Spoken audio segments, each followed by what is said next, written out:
Good evening class. आज हम लोग मैटर्स इन आवर सराउंडिंग्स का नेक्स्ट वाला पार्ट पढ़ने वाले हैं, जिसमें हम लोगों ने पढ़ लिया है बेटा। लास्ट हम लोगों ने गैसीय अवस्था, ठोस और लिक्विड के बारे में हम लोगों ने पढ़ लिया है। हम लोग आगे की पार्ट आज करने वाले हैं कंप्लीट। वो है आज हमारा टेम्परेचर से मैटर पे क्या इफ़ेक्ट पड़ता है। टेम्परेचर से मैटर पे क्या इफ़ेक्ट पड़ता है। अब बताओ, कोई चीज़ जब गर्म होता है तो गर्म होने से क्या होता है? हाँ, गल जाता है। तो गलता जो है, तो गलने का पीछे कारण क्या है? जब जैसे मान लो एक आइस का क्यूब ले लेते हैं हम, ये आइस क्यूब है हमारा, ठीक है। आइस क्यूब लेते हैं तो जब वो गर्म होता है तो गर्म होने से उसके बीच का मॉलिक्यूल्स क्या होता है? पदार्थ के कण क्या हो जाते हैं? मैटर्स पिघलने लगते हैं, गलने लगते हैं, है ना। तो गलने का सबसे बड़ा कारण क्या है? उसमें कौन एक एनर्जी आता है। वो एनर्जी कौन सा एनर्जी होता है? Heat energy. कौन सा एनर्जी आ जाता है? हीट एनर्जी आ जाता है। हीट एनर्जी का मतलब क्या होता है? जब कोई चीज़ जब गर्म होगा तो उसके अंदर एक एनर्जी धीरे धीरे, जैसे बर्फ मेल्ट होता है, मेल्ट होके क्या बन जाता है? Liquid, solid. देख लो, इसको अच्छे से समझ लो, समझ में आ जाएगा, क्लियर हो जाएगा।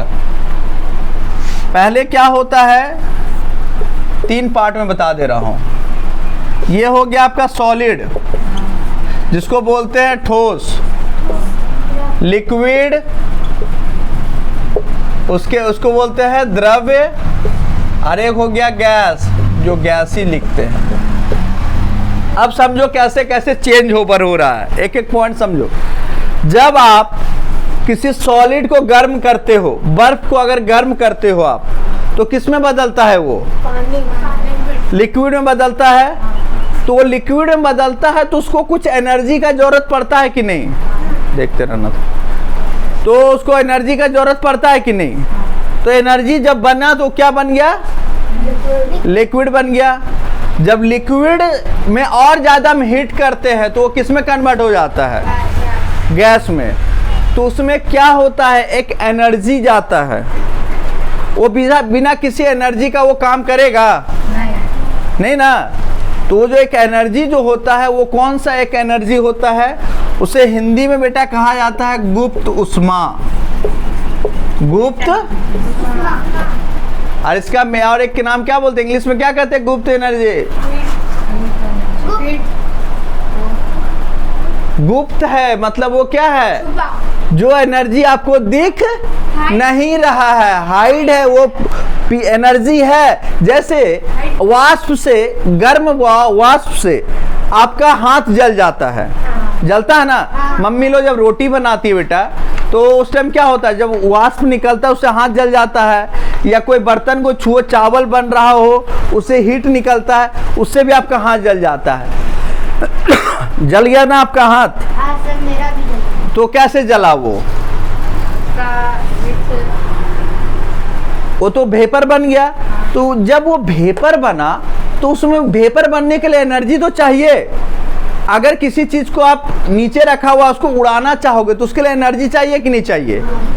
तो बेटा वही चीज है कि जो सॉलिड से लिक्विड बनाने के लिए एनर्जी चाहिए, फिर लिक्विड से गैस बनाने के लिए एनर्जी चाहिए। और वही एनर्जी जो होता है उसे क्या कहा जाता है? गुप्त ऊष्मा। जो ऊष्मा हमें एनर्जी दिखता हिडन एनर्जी बने हो रहा गया, मैंने है एनर्जी लेकिन उसे हम देख नहीं पा रहे हैं। आया समझ में? चलिए, ये पॉइंट क्लियर हो गया कि टेम्परेचर से क्या इफेक्ट पड़ता है। अब आते हैं टेम्परेचर से बहुत सारे सब्सटेंस पे। आप लोगों ने देखा होगा, रेलवे लाइंस देखे हो? रेलवे लाइंस, पटरियां। पटरियों में क्या होता है? आप देखोगे ऐसे पटरी होता है बेटा, बीच में गैप्स रहते हैं। हाँ सर, आप उस दिन बताए थे, है ना। तो वो जो गैप होता है, वो गैप का क्या काम है? वो भैया हीट, उसमें हीट जाता है। जब कोई हीट होता है कोई सब्सटेंस, तो क्या होता है? वो फैलता है। हाँ, फैलता है। जब ये फैलेगा तो इसके बीच का स्पेस क्या हो जाएगा, खत्म हो जाएगा। अगर ये स्पेस हम नहीं देंगे तो क्या हो जाएगा, पटरियां टेढ़ी हो जाएंगी और ट्रेन एक्सीडेंट हो जाएगा, पटरी से गिर जाएगा। इसीलिए यहाँ के बीच में गैप देना पड़ता है। और ठंड के दिन में क्या होता है, गैप भरता नहीं, गैप दूर हो जाता है। अरे आप लोग सुनो, ठंड के दिनों में कैसे सोते हो आप लोग, सिकुड़ के, और गर्मी के दिन में कैसे सोते हो, पसर के सोते हो ना। तो वहीं पर हो रहा ना, जो मैटर्स जो हैं गर्मी के दिनों में क्या हो जाते हैं, फैल जाते हैं। हीट के कारण उसमें एक एनर्जी आ जाता है जिसको बोलते हैं हम लोग, तो चिपक जाएगा ना भैया। बता दे रहा हूँ, काइनेटिक एनर्जी, जिसको हिंदी में बोला जाता है गतिज ऊर्जा। आप लोग पढ़ोगे इस चीज को, ठीक है। तो काइनेटिक एनर्जी क्या करता है, हमारे बॉडी में एक्स्ट्रा एनर्जी देता है, जिससे हम क्या करते हैं, जो वाटर जो एवोपरेट होके जो पानी ऊपर जाता है, उसमें कौन सा एनर्जी काम करता है, काइनेटिक एनर्जी काम करता है, ठीक है। अगर यह एनर्जी नहीं रहेगा तो लिक्विड से गैस नहीं बन पाएगा। सोचो ना, लिक्विड रखा हुआ उसमें तुम एनर्जी डालोगे, कुछ एनर्जी तब ना उड़ेगा। और फिर उसको क्या करते हैं, अगर नीचे जैसे देखो क्लाउड्स बनते हैं, क्लाउड्स कैसे बनते हैं, यहाँ नीचे पानी गर्म होता है, काइनेटिक एनर्जी कारण वो एवोपरेट होकर ऊपर जाता है, ऊपर जाने के बाद वो कंडेंस होता है, कंडेंस होकर क्या बन जाता है, वो क्लाउड बन जाता है। फिर क्लाउड कंडेंस होकर फिर धीरे धीरे बारिश के रूप में गिर जाता है। चलिए, तो ये चीज समझ में आ गया कि जो भी एनर्जी हम उसको डाल रहे हैं, मूवमेंट हो रहा है, वो होता है हमारा काइनेटिक एनर्जी।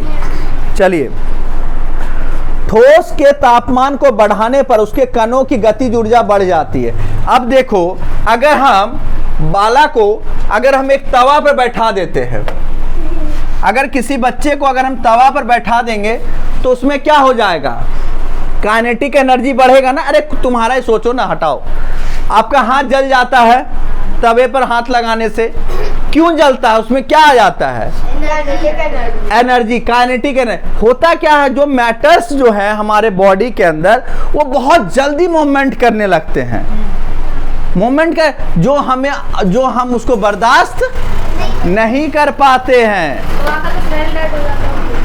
हाँ, देखो अब सोचो ना, आप एक बात, कोई भी चीज को आप बहुत ज्यादा स्पीड दौड़ाओगे, electric current is also energy, है ना, लेकिन उसे हम बर्दाश्त कर पाते हैं, नहीं कर पाते हैं।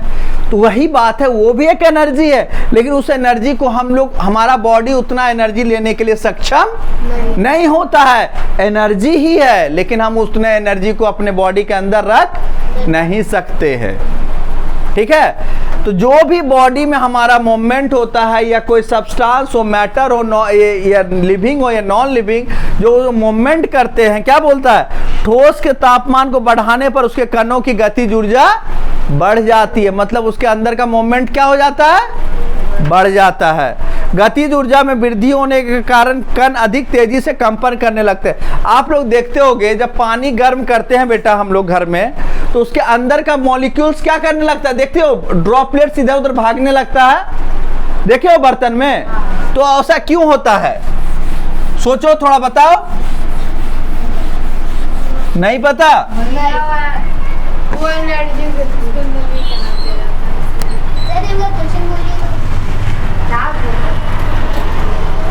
जब आप पानी को गर्म करते हो, देखे हो ना पानी गर्म करते हुए, जब गर्म करते हो उसके अंदर का मॉलिक्यूल देखो, छोटा छोटा ड्रॉपलेट्स इधर उधर भागने लगता है। ऐसा क्यों होता है, क्योंकि उन लोग का अंदर हीट होता है। बहुत सुंदर, उसके अंदर काइनेटिक एनर्जी आ जाता है। तो काइनेटिक एनर्जी आने के कारण क्या होता है, वो मूवमेंट करने लगता है। लेकिन और थोड़ा हीट दो, और थोड़ा हीट बढ़ाओ, तो लिक्विड से क्या, बॉइलिंग, पहले क्या होता है, वाटर क्या होता है, बॉयल होता है, क्या होता है, बॉयल होता है। तो ये दूध भी वाटर वेपर की तरह ऊपर जा सकता है। तो वाटर, मिल्क में भी तो तुम्हारा रहता है, वाटर का परसेंटेज 60% होता है ना, 60% होता है कि नहीं। तो जैसे बोला गया कि जब आप किसी चीज को देखो, एक होता है बॉइलिंग पॉइंट, एक होता है मेल्टिंग पॉइंट। अब समझ लो दोनों के बीच का अंतर क्या होता है, बहुत इंपॉर्टेंट पॉइंट है। इस चीज़ को समझ लोगे बहुत चीज़ क्लियर हो जाएगा, बहुत सारी प्रॉब्लम दूर हो जाएगी कि सर बॉइलिंग पॉइंट क्या होता है और मेल्टिंग पॉइंट क्या होता है। अब मान लो बेटा हम आइस ले लेते हैं, आइस ले लिया हम लोगों ने। आइस पहले बॉयल होगा कि पहले मेल्ट होगा? बहुत सुंदर। तो जब आइस मेल्ट होगा ना, तो मेल्ट जो होगा, मेल्ट कितने डिग्री पर होता है? मेल्ट हमेशा आइस 0 डिग्री पर होता है। जब आइस जमता है वो 0 से नीचे जमता है, -4, -3, -5 उस पे जमता है। लेकिन जो आइस जो मेल्ट होना स्टार्ट होता है, जैसे वो 0 डिग्री पर पहुंचता है वो मेल्ट होना स्टार्ट कर देता है। तो आइस का मेल्टिंग पॉइंट कितना है? 0 डिग्री। और आइस का क्या है, बॉइलिंग पॉइंट क्या है वाटर का? 100 डिग्री। बहुत बड़ा कंफ्यूजन, समझो ये मेल्टिंग है, ये बॉइलिंग है। मेल्ट और बॉयल। तो मेल्ट होता है 0 डिग्री पर और बॉयल होता है 100 डिग्री पे। ये समझ में आया? मेल्टिंग और बॉइलिंग में क्या अंतर होता है? भैया जैसे गोल्ड मेल्ट करो तब, हाँ, गोल्ड को गोल्ड तुम्हारा मेटल हो गया, सॉलिड हो गया। वो तुम्हारा मेल्ट हो सकता है, तो भैया गर्म हो सकता है, लेकिन वो एवोपरेट नहीं होगा। गरम चीज को हम लोग कैसे पिघलाएं? क्या? जैसे मतलब जैसे लोहा हो गया, वो कितने हाँ। डिग्री को पिघलता है? वो लोहे का हो गया तुम्हारा 1700 के आसपास पिघलता है। 1700 डिग्री से, सबका अपना अपना बॉइलिंग पॉइंट है, उतना पर वो मेल्ट होता है। ठीक है, आप क्या बोलते, सैंड को भी मेल्ट कर सकते हो 700 डिग्री सेल्सियस पे। सब चीज़ का अपना एक बॉइलिंग मेल्टिंग पॉइंट है, उस पर वो मेल्ट हो सकता है। सैंड को ही मेल्ट करके ग्लास बनाते हैं, जो शीशा यूज करते हो ना घर पे, शीशा उसी से बनता है, सैंड को मेल्ट करके।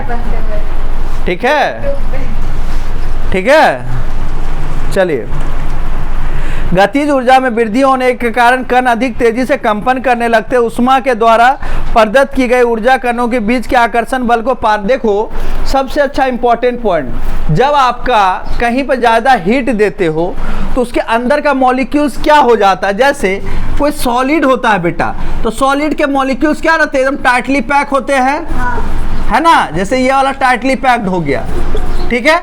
लेकिन जब आप इसके बीच में थोड़ा सा हीट बढ़ाते हो, थोड़ा सा हीट बढ़ेगा तो उसके मॉलिक्यूल्स क्या होंगे, थोड़े थोड़े दूर दूर चले जाएंगे। ठंड के दिनों में हम लोग सिकुड़ के बैठते हैं और गर्मी के दिनों में क्या होते हैं, फैल के बैठते हैं। तो थोड़ा हीट बढ़ा बस फैल गया, और ज्यादा हीट बढ़ेगा तो क्या होगा, एक इधर एक इधर एक इधर, तो वो क्या हो जाएगा, solid to liquid, liquid to gas. आ गया समझ कि गर्म होने से कैसे मॉलिक्यूल्स, पदार्थ के कण एक दूसरे से दूर होने लगते हैं। तो आग लगाना तो धुआं, मतलब कौन सा, कैसे धुआं? वो तो ऑक्सीजन के कारण जलता है। ऑक्सीजन नहीं बता चुके पहले। हाँ बता चुकी। चलिए अब आगे देखिए, तो ऐसे तो कोई धुआं नहीं जलता आग में। इधर देखो, ऐसे तो कोई धुआं नहीं जलता आग में। इसको आगे वाला चैप्टर में करवा देंगे, धुआं वाला चैप्टर में। अभी पहले ये वाला क्लियर कर लो। चलो, इस कारण कण अपने नियत स्थान को छोड़कर अधिक स्वतंत्र होकर गति करने लगते हैं। एक अवस्था ऐसी आती है जब ठोस पिघल कर द्रव में परिवर्तित हो जाता है। जिस तापमान पर ठोस पिघल कर द्रव बन जाता है वो उसका क्या कहलाता है, गलनांक। मतलब क्या होता है, मेल्ट। जिस पर कोई सॉलिड गल के लिक्विड में बदल जाता है उसे क्या कहते हैं, मेल्टिंग पॉइंट बोलो या गलनांक बोलो, जो मेल्ट हो जाता है। और उससे जब ज़्यादा हो जाता है तो वो उसका क्या कहलाता है, बॉइलिंग। माने जिसमें वो बॉयल होने लगता है। मतलब पानी जितना पर बॉयल होने लगा वो उसका बॉइलिंग पॉइंट, और आइस जितना पे गल गया वो उसका मेल्टिंग पॉइंट। ये क्लियर हो गया, मेल्ट और बॉयल में कंफ्यूजन नहीं है ना। गलनांक, और इसको हिंदी में, इसको बोलेंगे हिंदी में गलनांक। इधर देख लीजिए, इसको बोलते हैं गलनांक, इसको बोलते हैं क्वथनांक। ठीक है, ये कहलाता है गलनांक और ये कहलाता है क्वथनांक। चलिए, किसी ठोस के गलनांक उसके कणों के बीच के आकर्षण बल को, सामर्थ्य को दर्शाता है। सामर्थ्य मतलब क्या होता है? कैपेसिटी। मतलब मानो एक इसको गलाएंगे, ये प्लास्टिक है, इसको जब हीट देंगे तो ये बहुत इजीली गल जाएगा। अगर हम एक लोहे का टुकड़ा लेंगे, अगर ये ताले को अगर हम गलाना चाहें, एक ये मेटल हो गया, अब ये क्या जितना प्लास्टिक में हीट देंगे और उतने लोहा में हीट देंगे, ये गल जाएगा? सबका अपना स्ट्रेंथ होता है। इसकी दोस्ती बहुत तगड़ी है, बोलते हैं ना, इसकी दोस्ती बहुत तगड़ी है, इसको तोड़ना थोड़ा मुश्किल है, लेकिन इसकी दोस्ती उतनी तगड़ी नहीं है, ये इजीली टूट सकता है ना। तो मतलब इसका जो मेल्टिंग पॉइंट होगा और बॉइलिंग पॉइंट होगा लोहे से कम होगा, और इसका जो मेल्टिंग और इसका जो बॉइलिंग पॉइंट होगा प्लास्टिक से बहुत ज़्यादा होगा। मतलब उसके कैपेसिटी को बताता है कि वो मैटर कौन सा है, उसी हिसाब से उसका स्ट्रेंथ का पता चलता है। बर्फ का गलनांक होता है 273.16 केल्विन। अब समझ लो केल्विन और क्या होता है, एक बार देख लो ये वाला पॉइंट।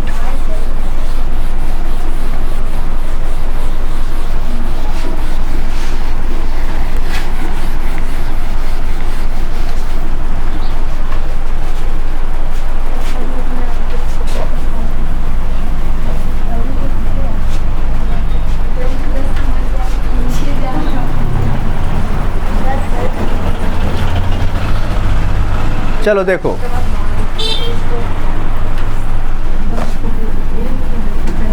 इधर देखिए, ये वाला पॉइंट समझ लो अच्छे से।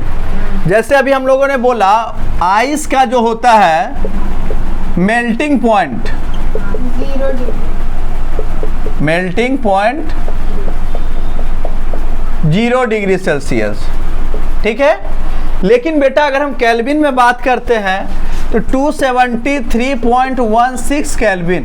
बोले कि सर ये डिग्री 0 डिग्री पर है, ये 273.16 है, ये तो बड़ा अद्भुत है। केल्विन होता क्या? अब समझो, केल्विन भी एक यूनिट ही होता है टेम्परेचर का, लेकिन जिस तरह डिग्री सेल्सियस 0 से स्टार्ट होता है, केल्विन का 0 मान लो 273.16 है, ठीक है। जिस तरह पानी 0 डिग्री सेल्सियस पे मेल्ट होता है ना आइस, इसका और आइस अगर केल्विन में देखेंगे तो इतने डिग्री पर वो मेल्ट होगा, और ये बॉयल कितने पर होगा पता है?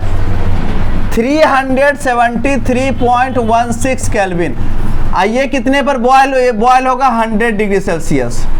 अब देखो एक चीज बता देता हूं, आप 273 में 100 ऐड कर दो, 373 हो गया, 373, हाँ 373 हुआ।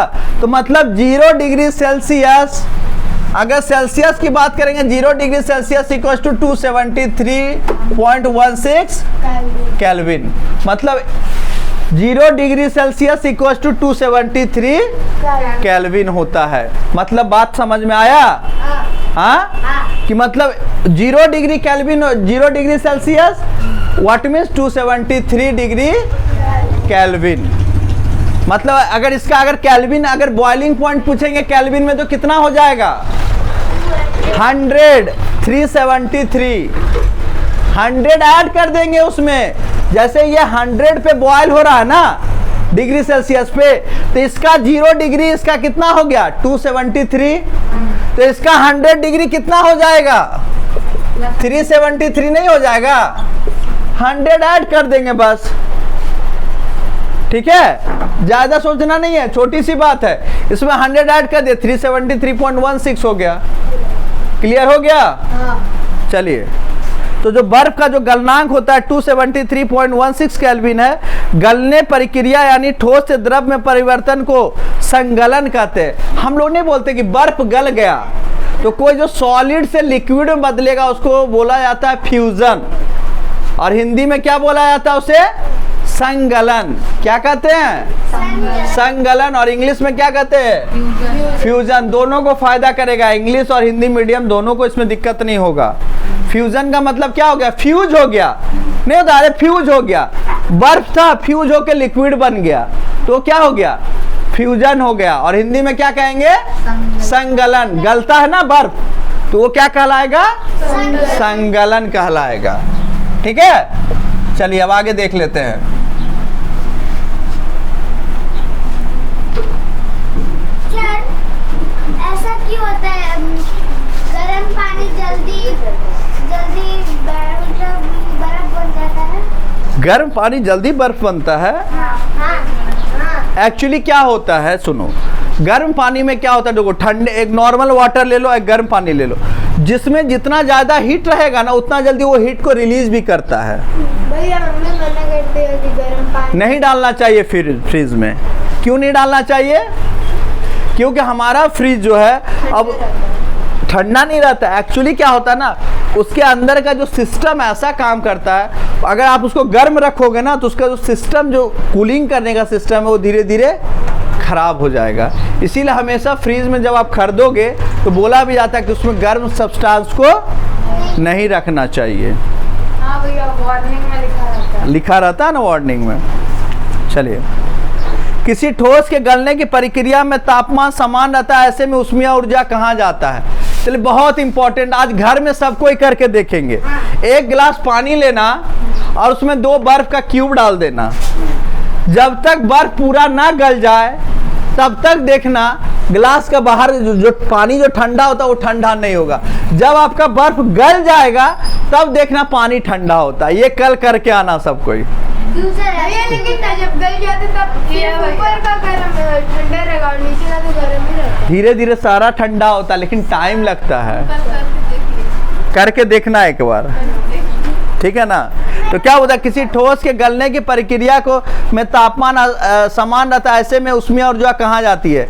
अब समझो, तो ऊष्मीय ऊर्जा कहाँ गई? जो हीट एनर्जी है वो कहाँ गया? वो हीट एनर्जी गया, उसको जो ठंडा जो कर रहा है ना, उसको अपने तापमान के हिसाब से कन्वर्ट कर रहा, वो हीट एनर्जी उसी में चला गया। इसी कारण से उस वक्त आप गिलास का पानी लोगे, आप बर्फ डालोगे, उस टाइम आपके गिलास का पानी ठंडा नहीं होगा जब तक वो पूरी तरीके से मेल्ट ना हो जाए। ठीक है, आज हम लोग यहीं तक रहने देते हैं, कल आगे का भी पढ़ेंगे। एयर प्रेशर से क्या अंतर आता है। चलिए, बहुत अच्छा, नेक्स्ट क्लास रहेगा, आप अच्छे से इसको चेक कर लेना। चलिए, बाय, गुड नाइट।